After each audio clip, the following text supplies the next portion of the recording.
Keep yourself in the loop of everything football. Listen to Alex and Jeremiah on the Golden State Media Concepts Football Podcast. Hello there, I'm Jeremiah. I am Alex, always and forever here. Dedicated to college and NFL football. The latest football news on and off the field. NFL draft trade rumors. We've got you covered from the NFL, Big Ten, SEC, Big 12, Pac-12, ACC, and everything else in between. Listen to the Golden State Media Concepts Football Podcast.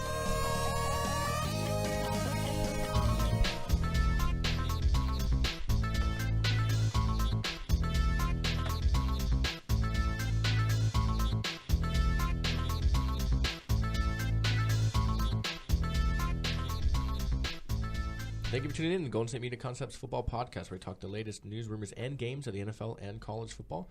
From this year's breakout stars to all the news in between, I am Alex. And I'm Jeremiah. What's up, man? Not too much. We have a jam-packed show for you Yeah, guys special show. Special episode. Every show's special, but this is true. Every today show is the most special because we actually have our very first guest on the show. We do.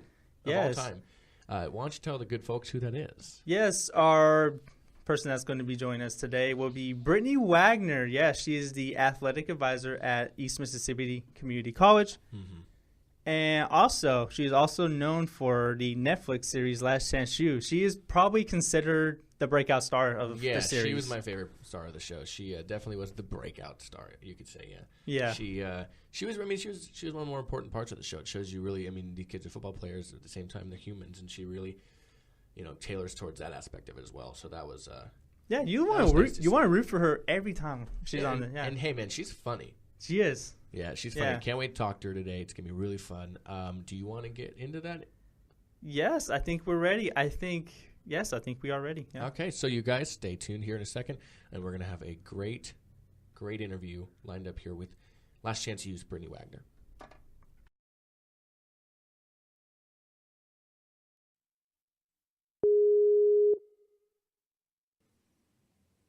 Thank you. We have a special guest for you guys today. We have the athletic advisor of EMCC of East Mississippi and from the hit Netflix documentary series Last Chance U, Brittany Wagner. Thank you for joining us today. Thank you guys for having me. It's really nice to meet you. We love your show. It's really great. We like to tell you that. I watch a lot of Netflix, obviously, and that's one of the ones I like a lot. I'll tell you that. We're huge into football, obviously, with the football show, and it's nice to get to talk to you today. Thank you. Thanks for being the supporter of the show. Yeah, no, it's really good. It's having been, both of us been football players, it's nice to see that inside at the same time, So that's really great. But we did prepare some questions for you today, if that is all right with you. Yeah. All right. First question I want to ask you, I'm pretty sure you got this a lot. How has your life changed since the show has premiered in July? Yeah, honestly, my day-to-day life hasn't changed at all. I'm still working here every day. Just still a single mom. So just the day-to-day of my life, even socially. Just this past weekend, I just sat at home and binge watched Friday Night Lights by myself. So my life really hasn't changed. Obviously, people know who I am now, and so that's changed. The amount of people kind of interested in what I'm doing or following me on Twitter, Instagram, that has changed. But so far, just my day-to-day life is the same. It's interesting that you say that you are known a little bit more. I know you guys are somewhat of a small town. Do you get noticed in a sense more often, you could say now? Yeah, I guess it's kind of weird. I haven't left this area yet since the show came out. This weekend will be the first time that I'm kind of leaving this area. So I'm interested to see, once I leave this area, if people notice me and react differently to me. But I think in the town that I live in, people are just used to seeing me and just me being me. So, people may notice me. More people may look or give you that smile, like they know who you are. But people generally leave me alone. No one is, I go to the grocery store and go do the things that I used to do. And really and truly, people kind of just look at me and then keep going. Yeah. Was it weird having all those cameras on you constantly when you guys were filming the show? Like you have right now. Hi. Like, did you ever get used to that? Yeah, it's a little strange. You get used to, I don't want to say you get used to it because I don't know if will ever get used to it, but you get more comfortable with the cameras and all the crew being around, especially as you get to know them and, you're just more comfortable around the crew as individual people. You kind of get more comfortable with it, but I don't know that, I don't ever forget that they're here. And I don't know that I'm ever going to get used to it or have gotten used to it at all. It is strange to have people following you around all the time with a camera in your face, as of right this minute. Yeah, we got Brittany Wagner here of Last Chance U joining us today at the GSMC podcast. And the show, Last Chance U, mainly focuses on football players getting a second chance of playing at a D1 school. Like you guys had Chad Kelly there, who's the starter at Ole Miss right now. Nick Franklin III, who is in Auburn. And countless, the list goes on and on.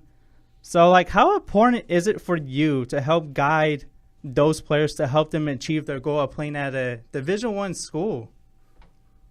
Yeah, I mean, I think some of them would make it to Division I without me. I mean, not all of them are dependent upon me and need me, I guess, to get them to that level.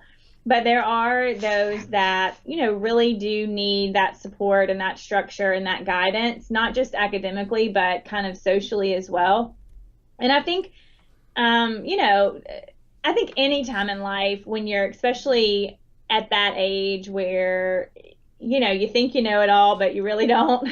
I think that it's important for anybody just to have someone with some experience, some wisdom to kind of guide you along that path. So, and I think that's just kind of what I am for the guys. And sometimes I'm just the person that they feel like they can vent to. And I really don't, they're not looking for an answer. They just are looking for a safe place to vent their frustrations or to just say that they're having a hard time.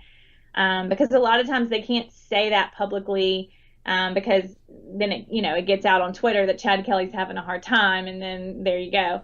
So I think sometimes I'm just the person that they feel like they can talk to, and I'm not going to judge them, or I'm not going to put it out on social media or exploit them in any way, with what they're going through. Well, that's interesting you say that.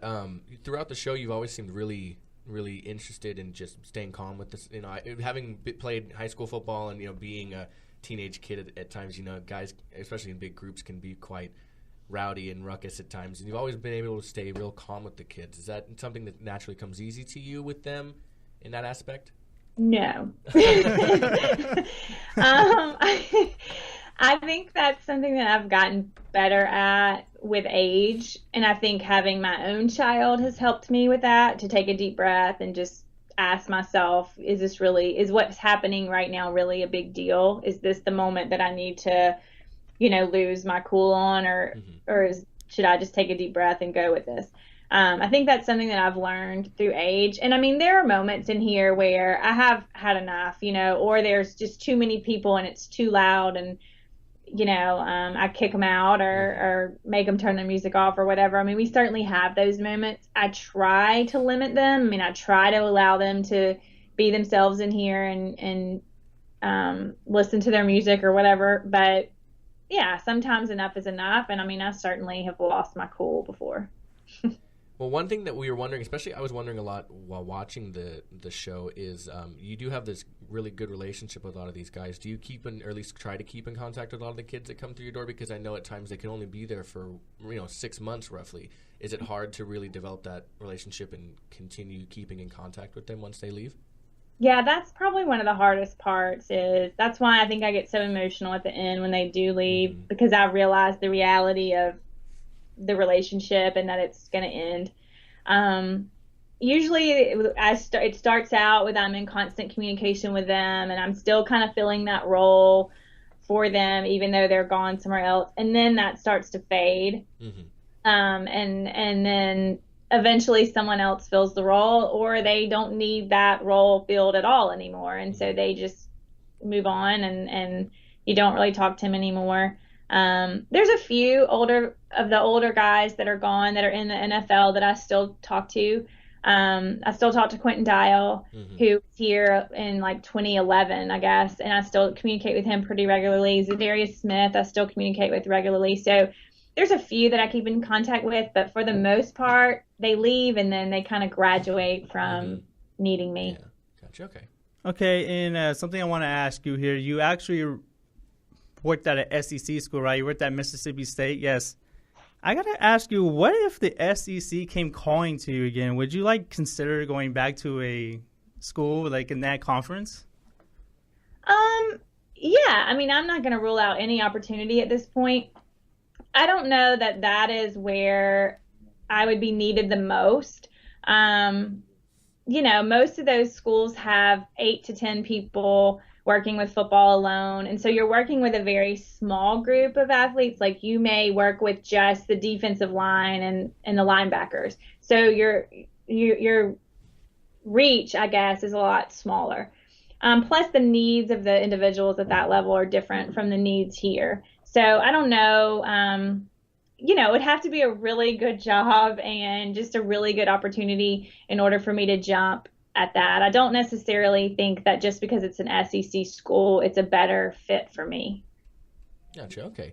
Well, speaking of work in general, you did say, I believe on the first episode, you said that if someone told you that you'd be doing what you've been doing for the last 7 years, as long as you have, that you would call them crazy. What do you think, besides maybe, I do see the kids seem real special, and in the aspect of what you do seem special to you, what do you think naturally has been the thing that's tied you there for so long?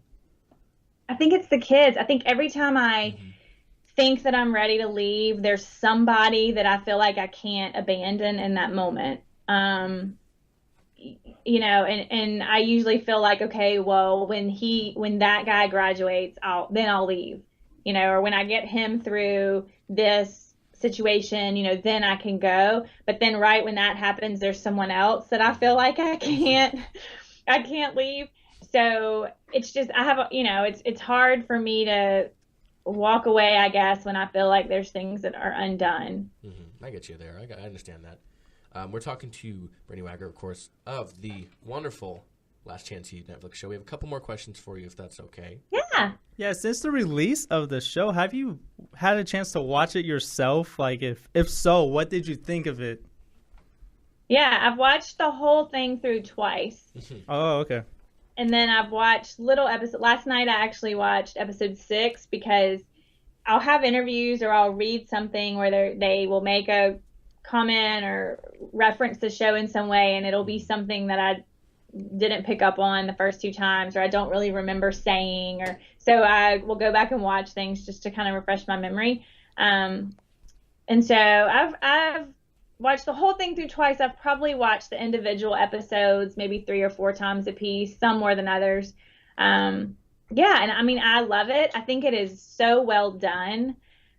I mean, the first time I saw it, I was blown away with the editing genius. I mean, just the storylines and how they weaved them all together, how they took 6 months of tons and tons of hours of footage and cut it down to get the intricate details that they did with each storyline. Like, that to me just blows my mind. I mean, how well that this show was shot and filmed and edited is just amazing to me. Yeah, that's something that really popped out to me too. I like it a lot in the sense that the way they do it, I think they piece it together well in terms of presenting it for sure. Yeah. One question that I did have after watching the first show it was really interesting to me is have you had time to finally listen to what I assume is a long list of music the kids have actually gotten or that you've asked questions for? I have not listened to Chief Keef. And Ollie tells me that I shouldn't. He says, You're good. Don't do it. I've listened to probably a little bit more Future than I had previously, and Drake. But no, like the guys still come in here, and this morning I was introduced to, now I'm not going to be able to remember his name, the guy that sings Panda. Oh, whatever. Designer. That's Designer, yes. Designer. Yeah. I was introduced to him this morning by a player. So every day I feel like I'm introduced to some new artist. But yeah, I don't sit in my office and listen to Chief Keef on a regular basis. Fair enough. Do you consider yourself a rap fan now with all the long list of music that the kids listen to? Yeah, I mean, the funny thing is my mom probably would say I've been a rap fan my whole life. I mean, when I was in the 10th grade, she got in my car and I had the cassette tape, because back then that's what we had. But I had the cassette tape of I Like Big Butts playing in my car. Oh, by Sir Mix-a-Lot. And my mom ejected it and threw it out the window. She was like, "You're not listening to this." So she would say that I've been a rap fan my whole life, but to the guys, my version of what I call rap and what they call rap is two totally different things. But yeah, I mean, I feel like I'm pretty hip with the music I listen to the music that's out now, and I like all kinds of music, and I do listen to a lot of that stuff kind of on my own, especially when I'm working out. I like listening to that kind of stuff when I'm working out. All right, I got a couple of questions for you before we let you go. How many pencils and notebooks have you received since the start of the show, since it was released? Yeah, I have a sticky note right here that I'm keeping a running tally. I have 1,274 pencils. Wow. 144 eraser caps, and 15 spiral bound notebooks. Wow. So people have been sending these to you, right? Yes, I have been getting shipments of, just boxes of pencils, or sometimes I'll just get a little, 12-pack, which is great, of pencils in the mail from all over the country. Yeah, so definitely the pencils are outweighing everything else currently. Yeah, and I got one final question for you before we let you go, Brittany. Have you ever thought about trademarking the phase? Do you need a pencil? Have you thought about trademarking that? I have thought about trademarking it. I've actually looked into it. I have a lawyer friend that is looking into getting that done. You can make some shirts up. Yeah. That's the title of my book. Oh, that's that is good. That is good. Yeah. All right. Well, we'd like to thank you for joining us today, Brittany. Thank you very much. Yeah, we very enjoyed your company here at Thank the you, GSMC guys. podcast. Thank you so much. We look very much forward to the second season, of course. Like you said, you've been through it a couple times.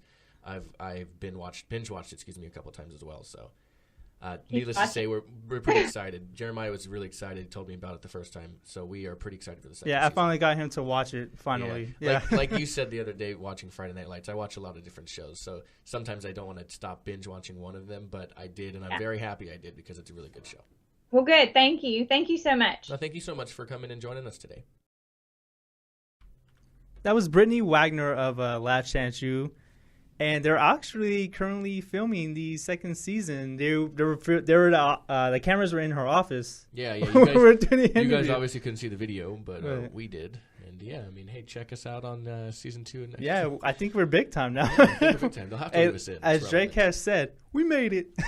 I'm sure she knows that. Yeah. Okay, well, we're going to take our first break, of course. But when we come back, we're talking AFC West. Yes. We're talking some Joey Bosa news. So don't go anywhere here at the Golden State Media Concepts Football Podcast. Tired of searching the vast jungle of podcasts? Now listen close and hear this out. There's a podcast network that covers just about everything that you've been searching. Hey! The Golden State Media Concepts Podcast Network is here. Nothing less than a podcast bliss with endless hours of podcast coverage.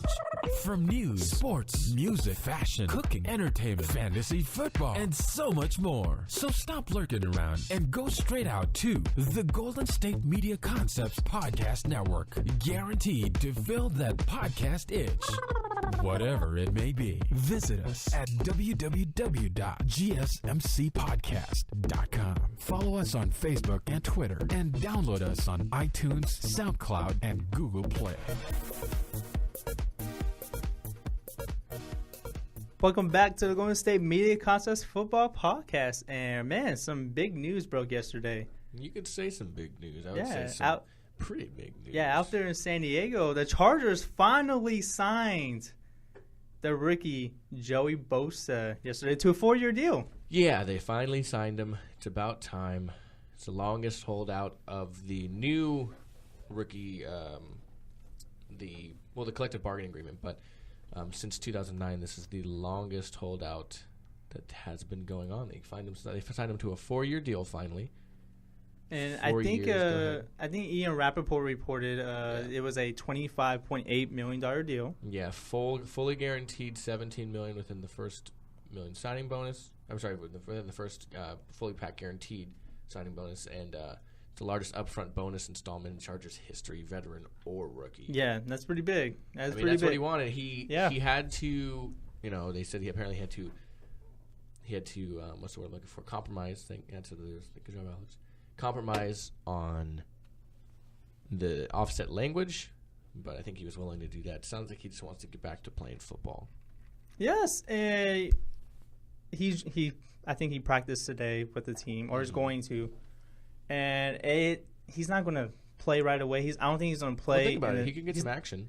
He could, but he's a pass rusher. Go get the quarterback. No, he's probably not going to play a lot, in the regular season, in Thursday's game. But I could see him playing in Thursday's game, maybe not with the stars or anything, but get him in there late and literally just have him pass rush. Get some reps. Yeah. Maybe the start of the year.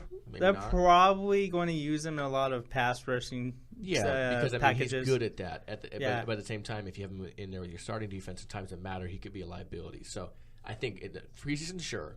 Once the regular season starts, I think maybe slowly bring him in. Yeah, they're gonna slowly ease him to the speed of the game, because remember, he hasn't practiced. He missed a whole training camp. Yeah, he did. Whole training camp. That is not good when you are a rookie. Mm-hmm. And let alone any veteran.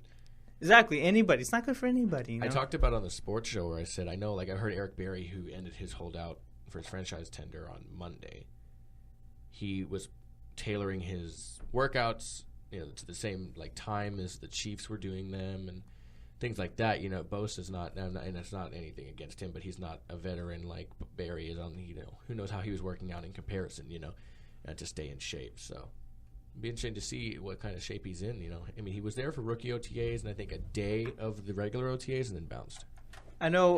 When he was gone for the pretty much the whole training camp, he was working out 6 days a week, taking Sundays off. He's doing it vigorously.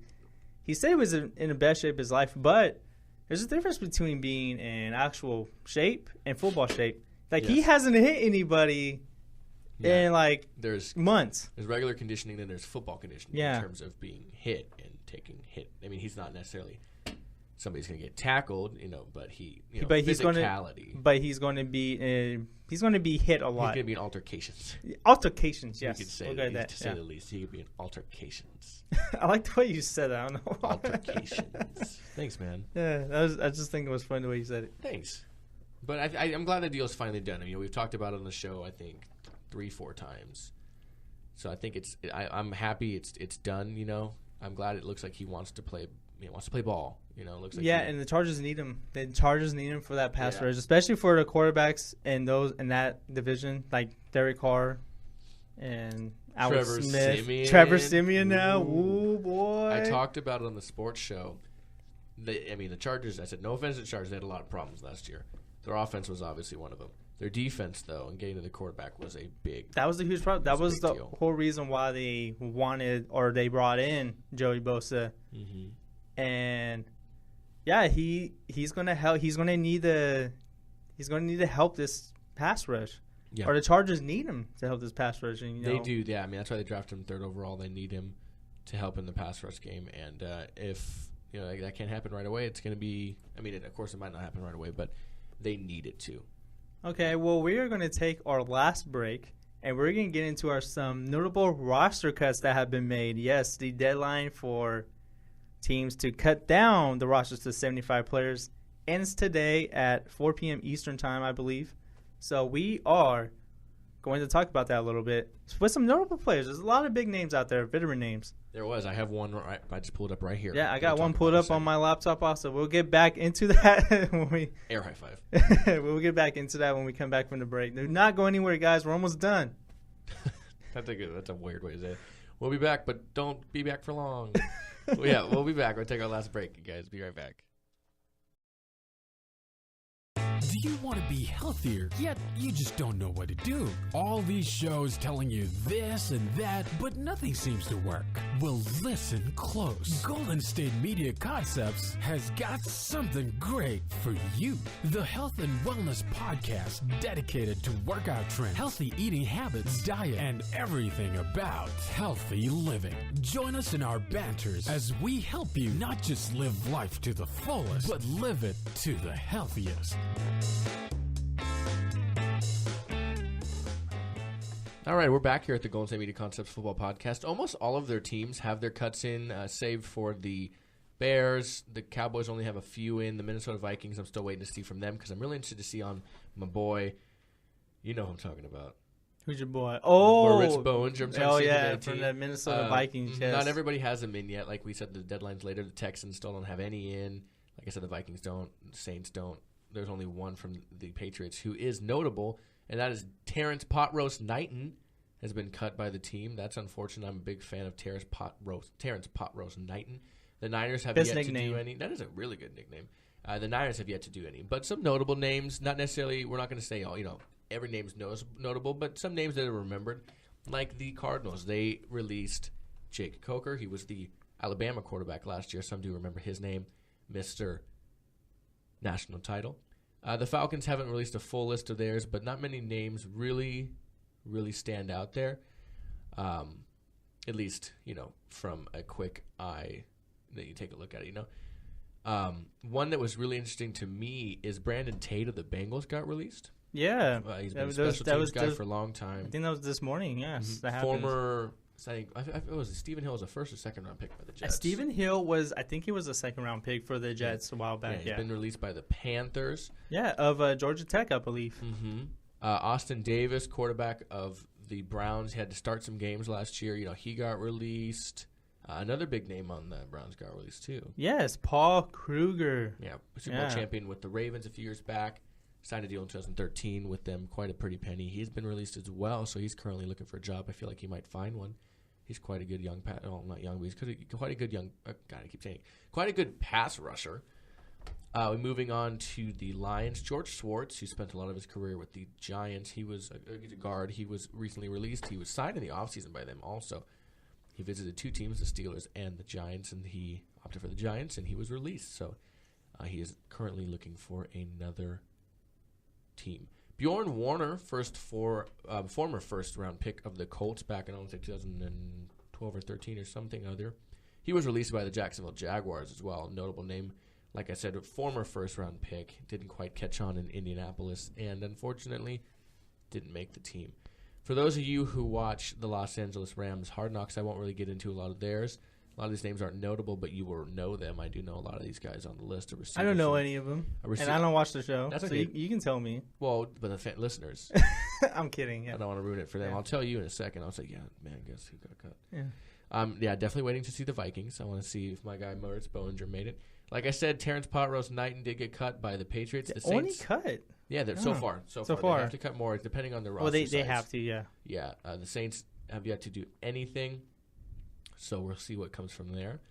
Notable cuts, really, with the Jets. Nothing's happened yet. No notable names, no quarterback Kyle Williams. Former 49er. Yeah, former GOAT in the playoffs. Who is known for his not greatest of all time, not like the GOAT. He was a GOAT. He was for the 2011 NFC Championship game. If you guys don't remember that, then You're clearly not a fan of the. You're clearly not a fan Niners. of the game. Yeah, because Niners, he received some backlash. Oh man, he straight kneed that thing. Yeah. The Eagles released Ruben Randall, who they signed formerly of the New York Giants. He's looking for another home again, having not been able to, not catch on with the Eagles. He's a receiver. Catch on. The Niners haven't listed anybody yet. But one really notable name sits atop the Seahawks. It's Brandon Browner, yes. Yes, Brandon the Browner. original Legion of Doom is no more. Legion of Boom. Did I say Legion of Doom? Yeah. Oh, my bad. That's that WWE. Yeah. Legion of Boom. There you go. Yeah, Legion of Boom. Yeah, he went, he tried to make a transition to safety. They had pretty full cornerback. He was trying to be like a hybrid player. He did. He just couldn't hold on. And then another player from the San Diego Chargers, I don't think Alex got into is James Jones. Oh, yeah, I'm sorry. James, Yeah. he wasn't on this list. James Jones did get released. Yeah. That's unfortunate. I like James Jones. I think, I hope he finds a job. You know what I mean? I've always liked James Jones. Yeah, and the Packers didn't really want to sign him back. They wanted to go younger. Yeah. So. That's too bad, personally. I think he kept out of the team. I think he could. Yeah. I think he still could. Couple names on the Buccaneers notable list: Major Wright, former longtime safety for the Bears, I believe, and then Storm Johnson. Everybody remembers that. Love that name. Storm Johnson. Everybody knows that name, man. Storm. It's pretty good. Then their name on there for the Tampa Bay Buccaneers is Esmali Kitchen. I'm not sure if I'm saying that right. No, it's a smelly kitchen. A smelly kitchen. No, I'm kidding. I want to say you got that right. A schmally. A smelly kitchen. I love that. Because he's such a big, heavy-set dude. It's got a kind of like a ring to it. Also, yeah, I like it. But that's kind of it for notable releases. At least ones that are really popping out. The Chiefs and the Broncos are both possibly shopping. Yeah, the Chiefs are trying to shop Aaron Murray, the former Alabama quarterback. As you know, he is known for being. Is her name? Not Alabama. He was Georgia. Georgia, yes, Georgia. I'm thinking of AJ McCarron. I don't know why. Because you're going to say his wife. Yeah, I'm thinking AJ McCarron. I don't know why. I get them confused a lot. I don't know why. Okay. SEC schools, same color scheme. And not only that, the Denver Broncos are also trying to find a suitor for Mark Sanchez. Yeah, possibly gauging interest with the Cowboys who need a veteran passer. So it'll be interesting to see how that goes. Yeah, to back up Dak Prescott, because we don't know if Tony Romo was going to come back, even though. Yeah, I talked about it on the sports show. Apparently there's not really a timetable for anybody that has a legitimate timetable. Yeah. So we'll see how everything goes. But yeah, man, great show today. We had Brittany Wagner of Last Chance U today. Great guest. Yeah, she was really nice. Yeah. She was really nice. She was funny. She was really funny. And then a lot has happened today. Yeah, it's a big show. And we'll be back tomorrow on another great show. Yeah. We're going to be previewing the NFC West tomorrow, guys. Yeah, yes. And we'll probably talk a little bit about the game tomorrow night. Yes, we got Wednesday Night Football, guys, tomorrow night. Yeah, the Tampa Bay-Washington game got moved to tomorrow because Tampa Bay apparently is going to be getting quite a bit of weather on Thursday night, so they moved it up a day. Yeah, and it's also going to be nationally televised, so. Yeah, NFL Network. Tampa Bay, I got to say. Oh, arrived it. Huh? You arrived that. Tampa Bay, I got to say. Tampa Bay, I got to say. Yeah, I don't know if they're the real winner because the weather on Thursday is going to be so heavy. That's stay indoors, watch film day. Yeah. So, but everyone else, we're the winners. We're winners. Mm-hmm. Yeah. Well, you winners, you guys can find us on our website, gsmcpodcast.com. You guys can find us on Twitter and on Instagram at gsmc_football, not to mention on YouTube and Facebook if you search GSMC Football Podcast. And you can find us on iTunes, Stitcher, SoundCloud, and Google Play. As always, I'd like to thank you guys for listening. If you haven't already, go check out Last Chance U on Netflix. If you have Netflix, it's a free streaming service. And once you pay for it, you have, not free, but once you pay for it, you have, wonderful, wonderful shows, especially Last Chance U. We'd like to thank our guest, Brittany Wagner, for joining us today. As always, I'm Alex. And I'm Jeremiah. And we will see you guys on our next episode tomorrow. Yes. So be good. Yes. Be good out there. Yeah, be good. Be good. Do not get into trouble. I'm special you, Alex. Yeah, be good, do great things. And I won't get in trouble, probably. We'll see you guys tomorrow morning. Have a good rest of your day.